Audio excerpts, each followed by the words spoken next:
നമസ്കാരം. ഇതുവരെയുള്ള സമഗ്ര വാർത്തകളുമായി ഉച്ചവാർത്ത തുടങ്ങുന്നു. ആദ്യം പ്രധാന തലക്കെട്ടുകൾ. വിഴിഞ്ഞം ഓഹരി കൈമാറ്റത്തിൽ അദാനിയുടെ നടപടിയിൽ കരുതലോടെ നീങ്ങാൻ സർക്കാർ നിയമോപദേശം തേടും. കോൺഗ്രസിനുള്ളിൽ ഭിന്നത, കടുത്ത നടപടി വേണമെന്ന് KC പക്ഷം. സർക്കാരിന്റെ പിന്തുണയോടെ മുന്നോട്ടു പോകാൻ അദാനി ഗ്രൂപ്പ്. കരാർ വിവാദത്തെ രാഷ്ട്രീയായുധമാക്കി പ്രതിപക്ഷം.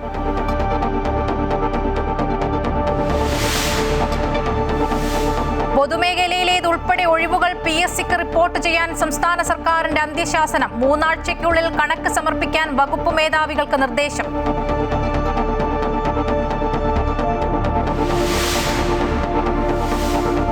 ED ആക്രമിച്ച കേസിൽ CBI അന്വേഷണം ആവശ്യമില്ലെന്ന് സർക്കാർ ഹൈക്കോടതിയിൽ. സുരക്ഷ ഒരുക്കുന്നതിൽ വീഴ്ചയില്ലെന്നും റെയ്ഡിന്റെ കാര്യം അറിഞ്ഞിരുന്നില്ലെന്നും സർക്കാർ. പ്രതികളെ സംരക്ഷിക്കുന്ന നിലപാടാണ് ഗീനാകുമാരി സ്വീകരിച്ചതെന്ന് സ്പെഷ്യൽ പ്രോസിക്യൂട്ടർ. പാലക്കാട് തൂഫാൻ സംഘത്തെ ആക്രമിച്ച കേസിൽ 4 പേർ അറസ്റ്റിൽ. മുഖ്യപ്രതി സൈനികൻ ജിനേഷ്. ആഭ്യന്തരമന്ത്രി രമേശ് ചെന്നിത്തല ഇന്ന് പെരുമ്പാവൂരിൽ. ഓപ്പറേഷൻ തൂഫാനിൽ ജനസഭയും റാലിയും. കൊല്ലത്ത് 22.5 ഗ്രാം MDMA-യുമായി 2 യുവാക്കൾ പിടിയിൽ. അബ്കാരി നയം നിലവിൽ വന്നാൽ വീര്യം കുറഞ്ഞ മദ്യത്തിൽ തീരുമാനമെന്ന് മന്ത്രി M. ലിജു.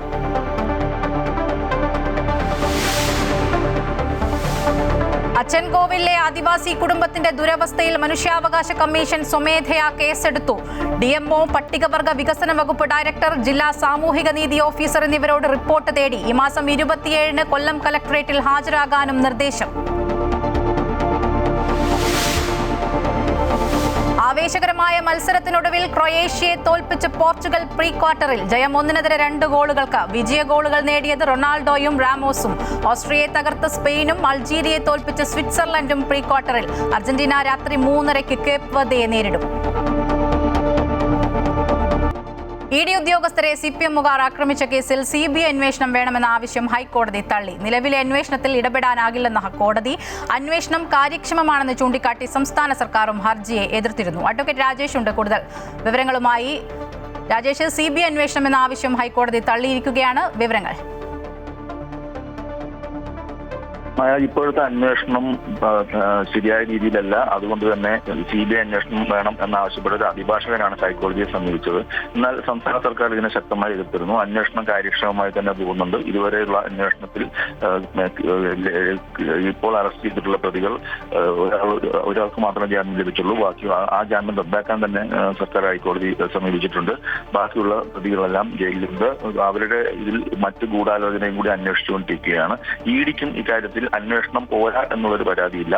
പിന്നെ ഒരു ഹർജി വന്ന് അതിൽ CBI അന്വേഷണം ഉടനെ വേണം എന്നുള്ള ആവശ്യമാണ് ഹൈക്കോടതി ഇപ്പോൾ തള്ളിയിട്ടുള്ളത്. ഇപ്പോഴത്തെ അന്വേഷണത്തിൽ ഇടപെടാനില്ല. നിലവിൽ CBI അന്വേഷണം എന്നുള്ള ഒരു ആവശ്യം ഇതിൽ വരുന്നില്ല. കാരണം ഒരു പ്രാദേശികമായിട്ടുള്ള ഒരു സ്ഥലത്ത് നടന്ന ഒരു ആക്രമണം മാത്രമാണ്. അത് സംസ്ഥാന സർക്കാർ നന്നായിട്ട് അന്വേഷിക്കുന്നുണ്ടെന്ന് വിലയിരുത്തിക്കൊണ്ടാണ് ഈ ഹർജി ഹൈക്കോടതി തള്ളിയത്. രാജേഷാണ് വിവരങ്ങൾ നൽകിയത്.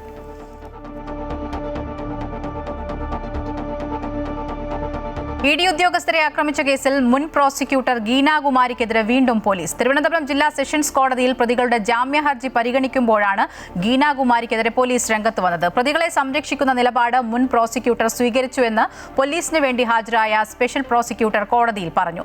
ഗീനാകുമാരി കോടതിയെ തെറ്റിദ്ധരിപ്പിച്ചു. അന്വേഷണം തുടർന്നുകൊണ്ടിരിക്കുന്ന കേസിൽ അന്വേഷണം അവസാനിപ്പിച്ചു എന്നാണ് ഗീനാകുമാരി കോടതിയെ അറിയിച്ചത്. പ്രതികൾ ചെയ്തത് ഗൗരവമേറിയ കുറ്റമാണെന്നും സ്പെഷ്യൽ പ്രോസിക്യൂട്ടർ ചൂണ്ടിക്കാട്ടി. ഉദ്യോഗസ്ഥരെ ആക്രമിച്ചതിന് പിന്നിൽ ഗൂഢാലോചന ുണ്ടെന്നും ദൃശ്യങ്ങൾ പരിശോധിക്കേണ്ടതുണ്ടെന്നും സ്പെഷ്യൽ പ്രോസിക്യൂട്ടർ കോടതിയെ അറിയിച്ചു. കേസിൽ 10 പ്രതികളുടെ ജാമ്യ ഹർജിയാണ് പരിഗണിക്കുന്നത്. വിഴിഞ്ഞം തുറമുഖത്തിന്റെ ഓഹരി കൈമാറാനുള്ള അദാനിയുടെ നടപടിയിൽ നിയമോപദേശം തേടാനൊരുങ്ങി സർക്കാർ. തിടുക്കത്തിൽ അനുമതി നൽകേണ്ടെന്നും വിദഗ്ധ പരിശോധനയ്ക്ക് ശേഷം മാത്രം അനുമതി നൽകിയാൽ മതിയെന്നുമാണ് സർക്കാർ നിലപാട്.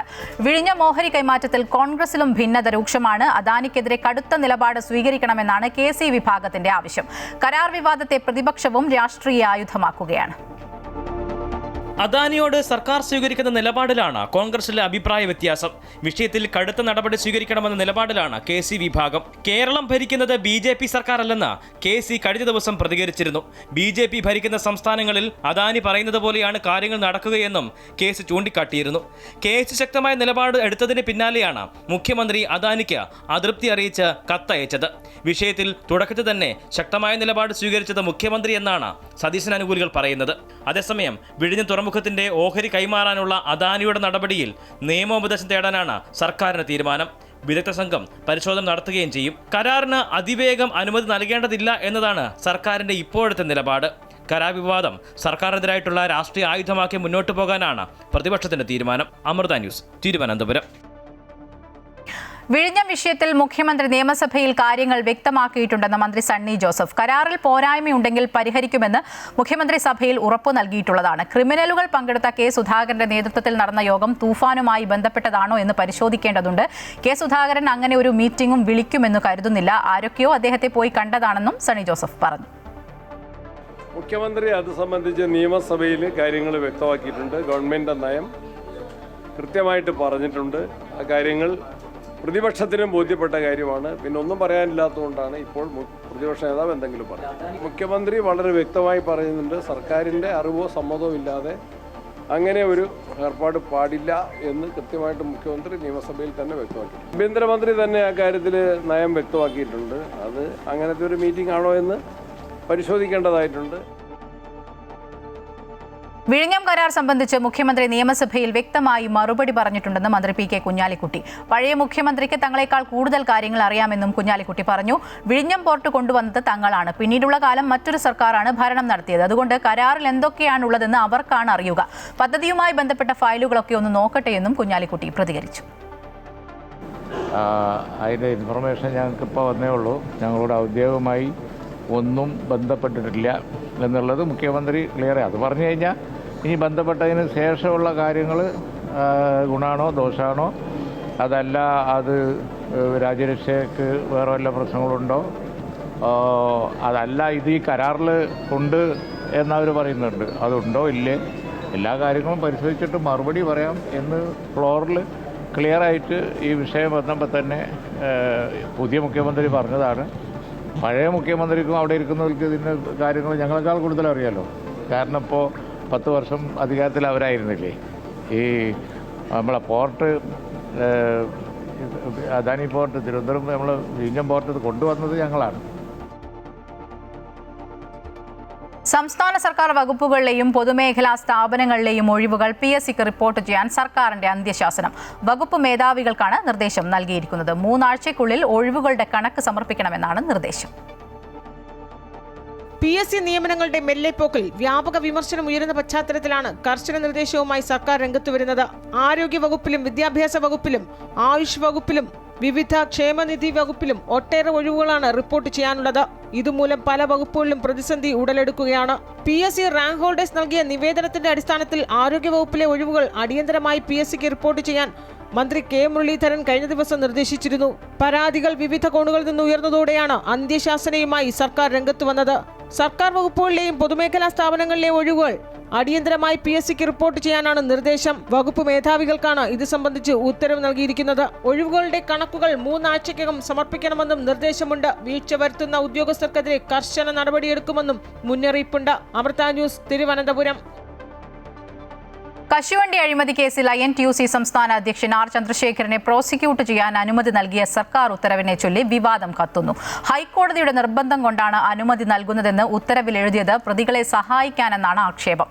ഹൈക്കോടതിയിൽ ഹാജരാക്കാതിരുന്ന ഉത്തരവ് പ്രതിയായ ചന്ദ്രശേഖരൻ വാർത്താസമ്മേളനത്തിൽ വായിച്ചതും വിവാദമായിട്ടുണ്ട്. പ്രോസിക്യൂഷൻ അനുമതിയുടെ ഉത്തരവാദിത്തം മുഴുവൻ സർക്കാർ ഹൈക്കോടതിയുടെ തലയിൽ ഇടുകയാണെന്നാണ് ആരോപണം. പ്രതികൾക്ക് അനുകൂലമാകുന്ന പരാമർശങ്ങളാണ് ഉത്തരവിലുള്ളതെന്നും ആക്ഷേപമുണ്ട്. കോടതിയലക്ഷ്യ ഹർജി പരിഗണിച്ച ഹൈക്കോടതി വിചാരണ കോടതിയെപ്പോലെ പ്രവർത്തിച്ചതോടെ പ്രോസിക്യൂഷൻ അനുമതി നൽകാൻ സർക്കാർ നിർബന്ധിതരായി. സ്വന്തം നിലയിൽ ആലോചിച്ച് തീരുമാനമെടുക്കാൻ സർക്കാരിനായില്ല. ഇങ്ങനെ പോകുന്നു കോടതിയെ കുറ്റപ്പെടുത്തിയുള്ള പരാമർശങ്ങൾ. അതിനേക്കാൾ ഗുരുതരമായ ആരോപണം ഇങ്ങനെയാണ്: ഇന്നലെ ഹൈക്കോടതിയിൽ ഈ ഉത്തരവ് ഹാജരാക്കിയിരുന്നില്ല. പക്ഷേ കോടതി കാണും മുമ്പ് പ്രതിയായ ചന്ദ്രശേഖരന് ഇന്നലെ തന്നെ ഈ ഉത്തരവ് കിട്ടി. വാർത്താസമ്മേളനത്തിൽ ചന്ദ്രശേഖരൻ ഇത് വായിച്ച് തന്റെ ഭാഗം ന്യായീകരിക്കുകയും ചെയ്തു. ഉത്തരവിന്റെ പകർപ്പ് ചന്ദ്രശേഖരനും മറ്റൊരു പ്രതിയായ KA രതീഷ് നൽകാൻ ഉത്തരവിൽ തന്നെ രേഖപ്പെടുത്തിയിട്ടുണ്ട്. അതിനാൽ കോടതി കാണും മുമ്പ് പ്രതി ഉത്തരവ് കണ്ടത് സർക്കാർ നൽകിയതുകൊണ്ടാണെന്നാണ് പരാതിക്കാരനായ മനോജ് കടകംപള്ളി പറയുന്നത്. ഉത്തരവിൽ പിഴവുണ്ടെങ്കിൽ അഡ്വക്കേറ്റ് ജനറൽ പരിശോധിച്ച് തിരുത്തുമെന്നാണ് സർക്കാരിന്റെ വിശദീകരണം. അമൃത ന്യൂസ്, തിരുവനന്തപുരം.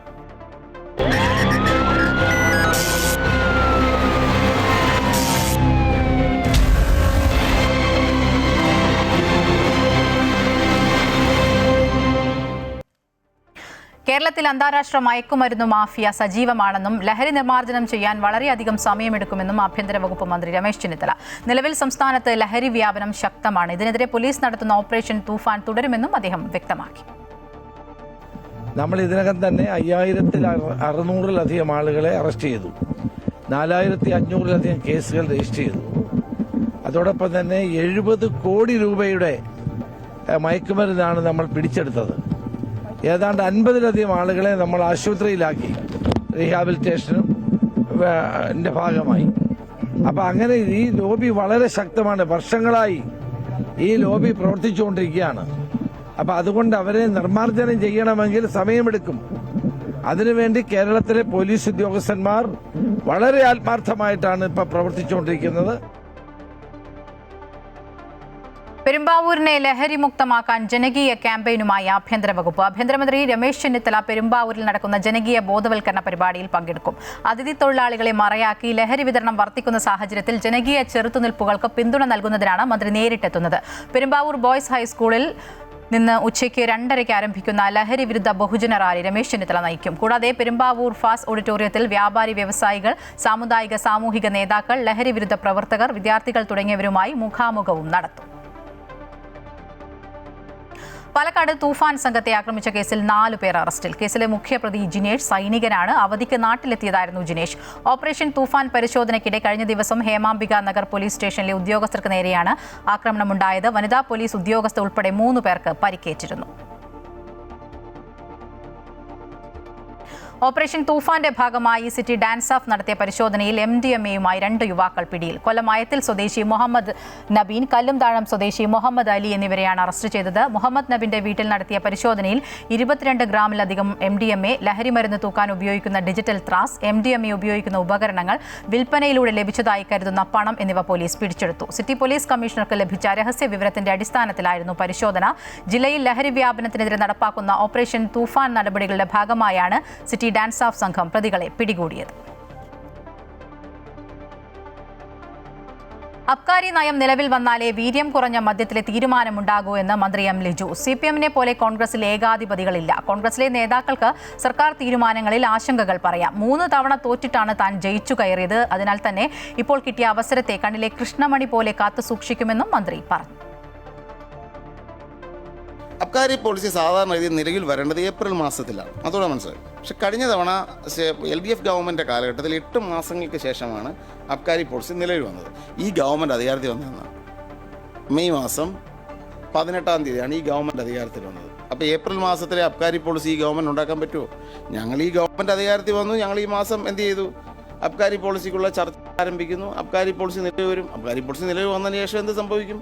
വിൽക്കണോ വേണ്ടയോ എന്നുള്ള ഒഫീഷ്യലായ തീരുമാനം നിലവിൽ. അപ്പം നമുക്ക് ഇവിടെ ഒരു നികുതി സ്ലാബ് ഉണ്ടാവും.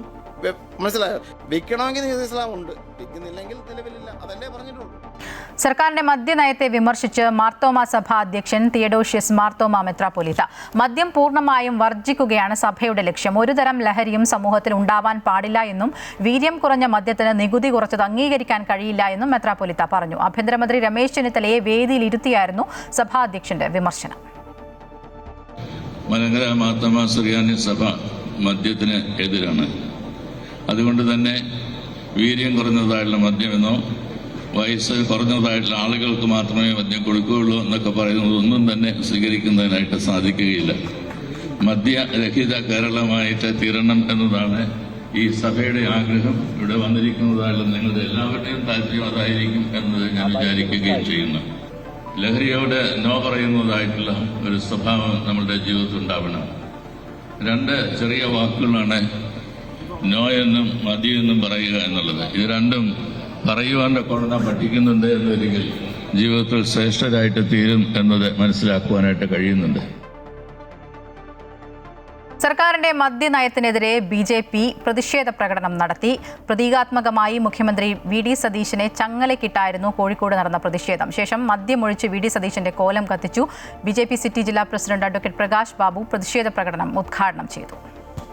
ബോബി ചെമ്മണ്ണൂരിനെതിരെയുള്ള കേസിൽ തുടർ നടപടി ഹൈക്കോടതി സ്റ്റേ ചെയ്തു. പ്രശ്നം ഒത്തുതീർപ്പായെന്ന് ഹണി റോസ് കോടതിയെ അറിയിച്ചതോടെയാണ് കോടതി സ്റ്റേ അനുവദിച്ചത്. രാജേഷ് ഉണ്ട് കൂടുതൽ വിവരങ്ങളുമായി. രാജേഷ്, എന്തൊക്കെയായിരുന്നു കോടതി നടപടികൾ?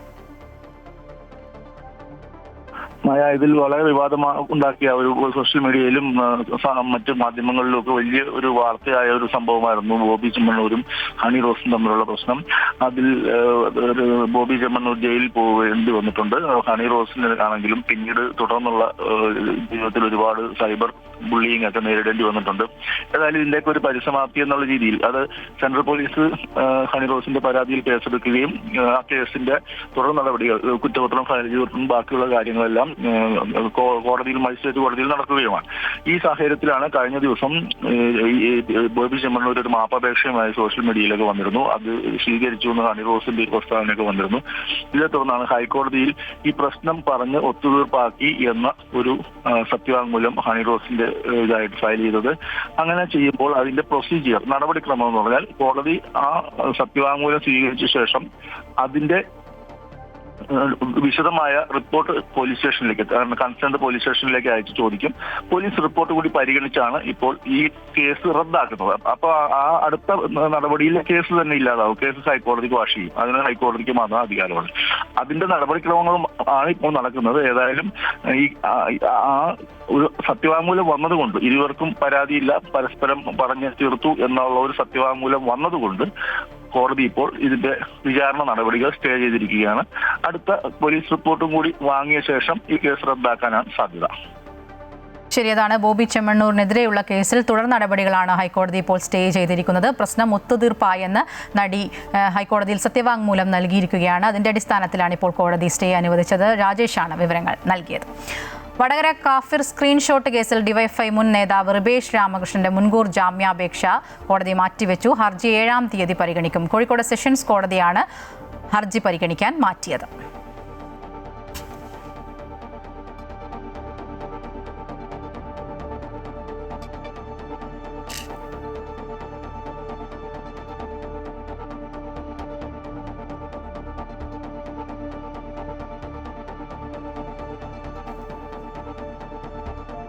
മെയ്തർ ഈഗിൾസ് FC പന്തോളം സമർപ്പിക്കുന്നത് മെയ്തർ ഈഗിൾസ് FC കേരള.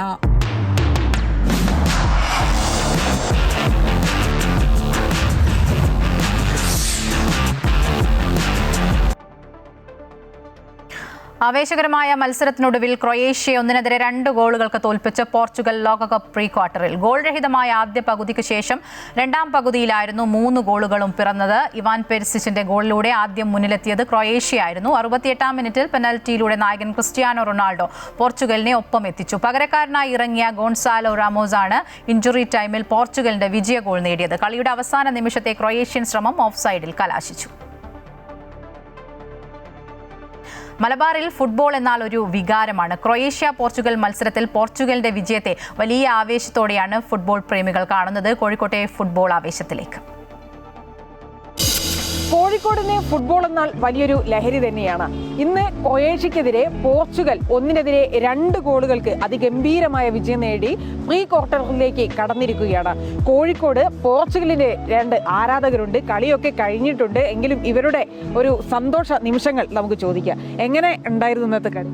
കളി നല്ല അടിപൊളി കളിനു. പിന്നെ നല്ല വിചാരിക്കാത്ത കളിയാണ് നമ്മളിന്ന് കണ്ടത്. അതായത് ലാസ്റ്റിലേക്ക് മറ്റേ ക്രൊയേഷ്യ അടിക്കുന്നതാണ് നമ്മൾ പ്രതീക്ഷ. പക്ഷേ അത് ഓഫ് സൈഡായിപ്പോൾ ചാൻസ് കൊടുത്തില്ല. അവസാനം അത് കയറി കൊണ്ട് അടിച്ച്. നമുക്കൊരു റൊണാൾഡോന്റെ ലാസ്റ്റ് കളിയല്ലേ, 41 വയസ്സായിട്ട് ആൾ കളിക്കല്ലേ, അപ്പോൾ ഒരു നല്ലൊരു റിസൾട്ട് ഉണ്ടാവണം. വെറുതെ വന്ന് ഫൈറ്റ് ചെയ്ത് കളിച്ചത് അറ്റ്ലീസ്റ്റ്, എന്നാലും കുഴപ്പമില്ല. ജസ്റ്റ് വെറുതെ മോശം കളി കളിച്ച് തോക്കരുത്, അത്രേ ഉള്ളൂ. അദ്ദേഹം ഈ പ്രാവശ്യം ട്രോഫി കൊണ്ടുപോകണം, അതാണ് നമ്മളെ ആഗ്രഹം. ഈ പ്രാവശ്യം നല്ല ടീമുണ്ട്, അതുകൊണ്ട് പ്രശ്നമുള്ള കേസല്ല. അല്ല, ഞാൻ മാത്രം ഫാൻസാണ്. ഫാൻസ് അടിച്ചിരിക്കും. പോർച്ചുഗൽ ഇപ്പോൾ നന്നായി കളിച്ച് ക്രൊയേഷ്യനോട് ജയിച്ച്. പക്ഷേ ഇത് ഒരു ഫൈനൽ മാച്ച് പോലെയാണ് ഒരു കളിച്ചത്. ഇനി ഒരു നല്ലോണം തയ്യാറെടുക്കണം. കാര്യം ഇനി ഫൈനലിലേക്ക് എത്തണമെങ്കിൽ അവർക്ക് ഇനി സ്പെയിനോടാ മാച്ച്. സ്പെയിൻ എന്ന് പറഞ്ഞാൽ ലോകത്തിലെ കരുത്തറ്റ ടീമാണ്. സ്പെയിനിന്റെ അടുത്ത് കളിച്ച് പരിചയമുണ്ടായിട്ട് കാര്യമില്ല. ഇപ്പോഴത്തെ ടീമാണ്, ഇപ്പൊ കളിക്കുന്ന ടീമുകളാണ്. ഇപ്പോഴത്തെ നല്ല നമ്മൾ 2 കളി വിലയിരുത്തിയാല് പോർച്ചുഗൽ സ്പെയിനാണ് മുന്നിലുള്ളത്. അതിന് നിങ്ങളില്ല, ഞാൻ പറഞ്ഞത് പോർച്ചുഗലിനെ തീർക്കാനല്ല പറഞ്ഞത്, പോർച്ചുഗലിനോട് തയ്യാറെടുക്കാനാ പറഞ്ഞത്. നമുക്ക് നല്ല കളി കാണണം. പോർച്ചുഗൽ ഫാൻസ് ഉണ്ട്, ബ്രസീൽ ഫാൻസ് ഉണ്ട്, അർജന്റീന ഫാൻസ് ഉണ്ട്, സ്പെയിൻ ഫാൻസ് ഉണ്ട്, അങ്ങനെ എല്ലാ ടീമിനും ഫാൻസ് ഉണ്ട്. ഏതായാലും വളരെ ആവേശത്തോടു കൂടിയാണ് കോഴിക്കോട്ടുകാർ ഈ ഫുട്ബോളിനെ വരവേറ്റിട്ടുള്ളത്. ഈ ഫുട്ബോളിനെ നോക്കിക്കാണുന്നത്. കോഴിക്കോട് നിന്ന് സജി തറയിലിനൊപ്പം അനഘ റീജാവരദൻ, അമൃത ന്യൂസ്. ഓസ്ട്രിയയെ തോൽപ്പിച്ച് സ്പെയിൻ ഫിഫ ലോകകപ്പിന്റെ പ്രീ ക്വാർട്ടറിൽ. എതിരില്ലാത്ത 3 ഗോളുകൾക്കാണ് ജയം. ഓയർസബാലിന്റെ ഇരട്ട ഗോളുകളും പെഡ്രോ പൊറോയുടെ ഗോളുമാണ് സ്പെയിനിന്റെ ജയം അനായാസമാക്കിയത്. മത്സരത്തിലുടനീളം സ്പെയിനിന്റെ സമ്പൂർണ്ണ ആധിപത്യമായിരുന്നു. പ്രീ ക്വാർട്ടറിൽ ഇനി സ്പെയിൻ പോർച്ചുഗൽ പോരാട്ടമാണ്. മറ്റൊരു മത്സരത്തിൽ അൾജീരിയയെ എതിരില്ലാത്ത 2 ഗോളുകൾക്ക് തോൽപ്പിച്ച് സ്വിറ്റ്സർലൻഡും പ്രീ ക്വാർട്ടറിൽ കടന്നു. ബ്രീൽ എംബോളോ, ഡാൻ എൻജോയെ എന്നിവരാണ് ഗോളുകൾ നേടിയത്. ലോകകപ്പ് നോക്കൌട്ട് റൗണ്ടിൽ നാളെ നിലവിലെ ചാമ്പ്യന്മാരായ അർജന്റീന കറുത്ത കുതിരകളായി മാറിയ കേപ്പ് വെർദയെ നേരിടും. അമേരിക്കയിലെ മിയാമി സ്റ്റേഡിയത്തിൽ ഇന്ത്യൻ സമയം പുലർച്ചെ 3:30 മുതലാണ് മത്സരം പ്രവചനങ്ങൾക്ക് അതീതമെന്നാണ് നിരീക്ഷകർ വിലയിരുത്തുന്നത്. കാൽപന്ത് കളിയുടെ ഇതിഹാസം ലയണൽ മെസ്സി നയിക്കുന്ന അർജന്റീന കപ്പടിക്കുമെന്നാണ് ആരാധകരുടെ പ്രതീക്ഷ. ഇതുവരെയുള്ള പ്രകടനങ്ങളാണ് ഇതിനെ സാക്ഷ്യപ്പെടുത്തുന്നത്. എന്നാൽ ജീവൻ മരണ പോരാട്ടമാണ് കേപ്പ് വെർദയുമായുള്ള പോരാട്ടം. പശ്ചിമ ആഫ്രിക്കയിൽ നിന്നും ആദ്യമായി ലോകകപ്പ് കളിക്കാനെത്തിയ കേപ്പ് വെർദെ ലോകകപ്പിലെ ആദ്യ റൗണ്ടിൽ തന്നെ കറുത്ത കുതിരകളായി മാറി കാൽപന്ത് പ്രേമികൾക്ക് രോമാഞ്ചമായ ടീമാണ്. വെറും 5.5 ലക്ഷത്തോളം ജനസംഖ്യയുള്ളൊരു ദ്വീപിൽ നിന്നാണ് വിശ്വവേദി വിസ്മയിപ്പിക്കാൻ അവരെത്തിയത്. ഗ്രൂപ്പ് എച്ചിൽ നിന്നും യുറുഗ്വേയും സൗദി അറേബ്യയും ഒക്കെ പോയിന്റ് നിലയിൽ പിന്നിലാക്കി സ്പെയിനിന് പിന്നിൽ 2ാം സ്ഥാനക്കാരായി അവർ മുന്നേറിയപ്പോൾ പലരും അമ്പരന്നു. ഡിഫൻഡർ ഡെയ്നി ബോർഗസിന്റെ നേതൃത്വത്തിലുള്ള പ്രതിരോധ നിരയുടെ കരുത്തും പ്രായം 40 പിന്നിട്ട ഗോൾ കീപ്പർ വോസിൻഹയുടെ അസാധ്യ സേവുകൾ കൊണ്ടും ഈ കുഞ്ഞൻ ദ്വീപ് രാജ്യം ചിലപ്പോൾ മുൻ ചാമ്പ്യന്മാർക്ക് ഭീഷണിയാകും. ലയണൽ മെസ്സിയുടെ കാലുകളിലാണ് അർജന്റീനയുടെ മുഴുവൻ പ്രതീക്ഷകളും. അർജന്റീന മികച്ച ഫോമിലാണ് എന്നതാണ് ആരാധകർക്ക് ആശ്വാസം. ഗ്രൂപ്പ് ഘട്ടത്തിലെ അവസാന മത്സരത്തിൽ ജോർദാനെതിരെ 3-1 അവർ വിജയം നേടി ഗ്രൂപ്പ് ജേതാക്കളായാണ് നോക്കൌട്ടിലെത്തിയത്. മറുവശത്ത് ഗ്രൂപ്പ് എച്ചിൽ തോൽവി അറിയാതെയാണ് കേപ്പ് വെർദയുടെ വരവ്. ലോക റാങ്കിങ്ങിൽ ഏറെ മുന്നിലുള്ള അർജന്റീനയ്ക്കെതിരെ അട്ടിമറി വിജയം നേടാൻ കഴിയുമെന്നാണ് Cape Verde president Jose Maria Neves ഉൾപ്പെടെയുള്ളവർ പരസ്യമായി പ്രഖ്യാപിച്ചത്. ഇതിനിടയിലാണ് നോക്കൌട്ടിൽ കേപ്പ് വെർദെ അർജന്റീനയെ തോൽപ്പിക്കുമെന്ന വൈറൽ ദുർമന്ത്രവാദി നാനാ ക്വാക്കു ബോൺസാം രംഗത്തെത്തിയത്. എന്തായാലും കുഞ്ഞനായാലും കളിയിൽ കേമന്മാരാണെന്ന പേര് ഇതിനകം നേടിയ കേപ്പ് വെർദെ ചെറുതായി മിശികയും കൂട്ടരും കാണില്ല. പഴുതുകൾ അടച്ച് മത്സരം കയ്യിലെടുക്കാനാണ് അർജന്റീനയുടെ വരവ്. എന്നാൽ മെസ്സി എന്ന മാജിക്കിനെ കേപ്പ് വെർദെ എങ്ങനെ തളയ്ക്കുമെന്ന് കാത്തിരുന്നു കാണണം. Sports desk, Amrita news. Ayodhya സംഭാവന ക്രമക്കേടിൽ CCTV ദൃശ്യങ്ങൾ വിശദമായി പരിശോധിച്ച അന്വേഷണ സംഘം. പ്രതികൾ കറുത്ത ബാഗുമായി പുറത്തു പോകുന്നതിന്റെ ദൃശ്യങ്ങൾ ലഭിച്ചു. വിവാദ സംഭവങ്ങളുടെ പശ്ചാത്തലത്തിൽ അയോധ്യയിൽ CCTV നിരീക്ഷണവും സുരക്ഷയും വർദ്ധിപ്പിച്ചു. ട്രസ്റ്റ് മുൻ ജനറൽ സെക്രട്ടറി ചമ്പത് റായിയെ വീണ്ടും ചോദ്യം ചെയ്യും.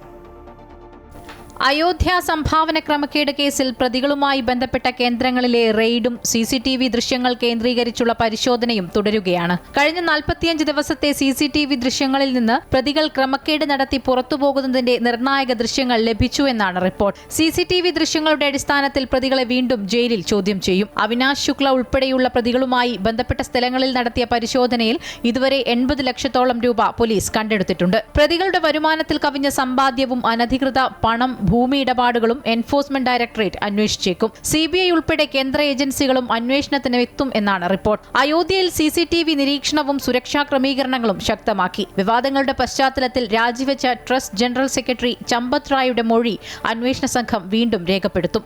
ജീവനക്കാർ തന്നോട് വിശ്വാസവഞ്ചന കാണിച്ചെന്നും തട്ടിപ്പിൽ പങ്കില്ല എന്നുമാണ് ചമ്പത് റായ് നേരത്തെ മൊഴി നൽകിയത്. അതേസമയം ശ്രീരാമ ജന്മഭൂമി തീർത്ഥക്ഷേത്ര ട്രസ്റ്റ് പുനഃസംഘടിപ്പിക്കാനുള്ള ചർച്ചകൾ പുരോഗമിക്കുകയാണ്. അമൃത ന്യൂസ്, ന്യൂഡൽഹി. ഉത്തരേന്ത്യൻ സംസ്ഥാനങ്ങളിൽ കനത്ത മഴ തുടരുകയാണ്. ഹിമാചൽ പ്രദേശ്, ഉത്തരാഖണ്ഡ് സംസ്ഥാനങ്ങളിൽ മണ്ണിടിച്ചിലിൽ വൻ നാശനഷ്ടമാണ് ഉണ്ടായത്. മുംബൈ, ഡൽഹി, UP എന്നിവിടങ്ങളിൽ അടുത്ത 24 മണിക്കൂറിൽ അതിതീവ്ര മഴയ്ക്ക് സാധ്യതയെന്ന് കാലാവസ്ഥാ നിരീക്ഷണ കേന്ദ്രം മുന്നറിയിപ്പ് നൽകി. ഉത്തരേന്ത്യൻ സംസ്ഥാനങ്ങളിലും അസം, അരുണാചൽ പ്രദേശ്, സിക്കിം ഉൾപ്പെടെ വടക്കുകിഴക്കൻ മേഖലയിലും കനത്ത മഴ തുടരുകയാണ്. ഹിമാചൽ പ്രദേശിലും ഉത്തരാഖണ്ഡിലുമാണ് മഴയിലും മിന്നൽ പ്രളയത്തിലും ഏറ്റവും കൂടുതൽ നാശനഷ്ടമുണ്ടായത്. ഹിമാചൽ പ്രദേശിൽ 4 മരണം റിപ്പോർട്ട് ചെയ്തിരുന്നു. മുംബൈയിൽ കഴിഞ്ഞ 24 മണിക്കൂറിനുള്ളിൽ പെയ്ത കനത്ത മഴ വെള്ളപ്പൊക്കത്തിന് കാരണമായി. ഡൽഹി, പഞ്ചാബ്, ഹരിയാന, ഉത്തർപ്രദേശ്, രാജസ്ഥാൻ എന്നീ സംസ്ഥാനങ്ങളിൽ ഇടവിട്ട് അതിതീവ്ര മഴ തുടരുമെന്ന് കാലാവസ്ഥാ നിരീക്ഷണ കേന്ദ്രം മുന്നറിയിപ്പ് നൽകി. ജമ്മു കശ്മീർ, ഹിമാചൽ പ്രദേശ്, ഉത്തരാഖണ്ഡ് എന്നിവിടങ്ങളിൽ വിനോദസഞ്ചാരികളും തീർത്ഥാടകരും കാലാവസ്ഥാ നിരീക്ഷണ കേന്ദ്രത്തിന്റെ മുന്നറിയിപ്പ് പരിശോധിച്ച് യാത്ര ക്രമീകരിക്കണമെന്നും രാത്രി യാത്ര പൂർണ്ണമായും ഒഴിവാക്കണമെന്നും നിർദ്ദേശിച്ചു. ഇടിമിന്നലോട് കൂടിയ കനത്ത മഴയ്ക്ക് സാധ്യതയുള്ളതിനാൽ ഡൽഹിയിൽ റെഡ് അലർട്ട് പ്രഖ്യാപിച്ചിരുന്നു. വടക്കുകിഴക്കൻ സംസ്ഥാനങ്ങളിലെ മഴക്കെടുതി കേന്ദ്ര സർക്കാർ പ്രത്യേകം വിലയിരുത്തി. അസമിൽ വീണ്ടും മിന്നൽ പ്രളയത്തിന് സാധ്യതയുണ്ടെന്ന് മുന്നറിയിപ്പ് നൽകി. നേരത്തെ ബ്രഹ്മപുത്ര നദി കരകവിഞ്ഞൊഴുകി 6 ജില്ലകളിൽ വെള്ളപ്പൊക്കവും കനത്ത നാശനഷ്ടവും സംഭവിച്ചിരുന്നു. അമൃത ന്യൂസ്, ന്യൂഡൽഹി. കേരളത്തിലും കാലവർഷം ശക്തമാവുകയാണ്. കണ്ണൂർ, കാസർഗോഡ് ജില്ലകളിൽ ഓറഞ്ച് അലർട്ട് പ്രഖ്യാപിച്ചു. കേരള, കർണാടക, ലക്ഷദ്വീപ് തീരങ്ങളിൽ മത്സ്യബന്ധനത്തിന് വിലക്കേർപ്പെടുത്തി. കണ്ണൂർ, കാസർഗോഡ് ജില്ലകളിലെ തീരങ്ങളിൽ ഉയർന്ന തിരമാലയ്ക്കും കടലാക്രമണത്തിനും സാധ്യതയുണ്ടെന്നും മുന്നറിയിപ്പുണ്ട്. ഇതോടെ ഉച്ചവാർത്ത പൂർണ്ണമാവുകയാണ്. കൂടുതൽ വാർത്തകൾക്കായി അമൃത ന്യൂസിന്റെ യൂട്യൂബ് ചാനൽ കാണുക.